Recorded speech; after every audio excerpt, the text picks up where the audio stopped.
হাদি হত্যা বা হাদি ভাই হত্যার যে বিচার আমরা চাচ্ছি, সেই সরকারটা আসলে আমাদের এই জুলাইয়ের সরকার কিনা, এইটা আগে সবচেয়ে বড় প্রশ্ন। আর আমরা শেখ হাসিনার বিচার দেখেছি, তার ফাঁসির রায় হয়েছে, কিন্তু যেই আসামিগুলো এমপি মন্ত্রীগুলো এখন জেলে আটক আছে, তাদেরকে অন্য দেশ থেকে আনতে হবে না, কোনো রাষ্ট্রের সাথে আমাদের চুক্তি করতে হবে না, তাদের বিচার আমরা এখনো দেখছি না। তারাও তো মানে সমপরিমাণ অপরাধের অপরাধী তারা। হাসিনার যদি বিচার হয়, ফাঁসির রায় হয়, যে এমপি মন্ত্রীগুলো এখন জেলে আছে তাদের কেন ফাঁসির রায় হচ্ছে না? তাহলে মানে এই বিচারটা আইওয়াস করা হচ্ছে সম্পূর্ণ, আমার মনে হচ্ছে যেটা। কারণ শেখ হাসিনার বিচার হয় আর তার এমপি মন্ত্রীর বিচার হয় না, স্বরাষ্ট্রমন্ত্রীর বিচার হয় না, বা পলক যে আছে সে এখন আদালতের সামনে গিয়ে হাসে, তারা আবারও জয় বাংলা স্লোগান দেয়।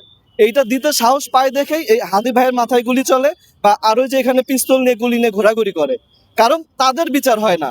আর এমন মানুষদের বিচার হয় যাদেরকে এ দেশে আর আনাই যাবে না দ্বিতীয়বার হয়তো। এবং এই যে হাতি হত্যা বিচারের যেই লোক, যে আসামি, তিনি বলে যে আমি দুবাই আছি। সে যদি দুবাই থাকতো, তাহলে সে দুবাইয়ের বড় কোনো একটা জায়গায়, খোলামেলা জায়গায় প্রমাণ করতো যে আমি দুবাই আছি, দেখেন। সে একটা গুপ্ত জায়গায় এমন ভাবে ভিডিও করছে যার ব্যাকগ্রাউন্ডটাও দেখা যায় না ভালোভাবে। তো এমন একটা জায়গায় ভিডিও কারা করে? যারা কিনা লুকায়া থাকে। দুবাই থাকলে সে লুকায়া থাকার কি আছে? দুবাই অনেক মানে আসামি আছে, বা বড় বড় মানে গ্যাংসের লোকজন আছে, আন্ডার কাভারের লোক আছে, যারা কিনা প্রকাশ্যে ঘুরে।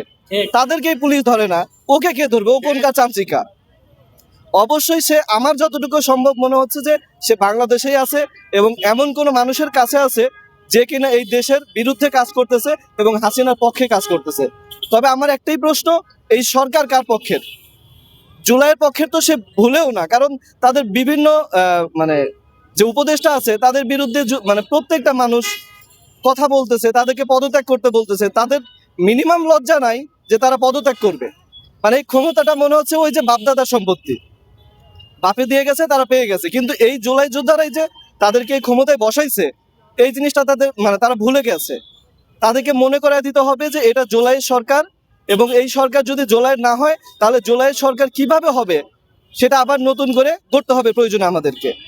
একটা কথাই বলবো, না হলে এই হাদি ভাই হোক বা যেই হোক না কেন, হাসনাত হোক, সার্জিস হোক, এদের বিচার বা এদের সামনে যারা মানে কিছু হতেও পারে, এটা বিভিন্ন জায়গা থেকে গোয়েন্দা থেকে ইনফরমেশন দিচ্ছে যে হাসনাত ভাইকে সাবধানে থাকতে বলছে।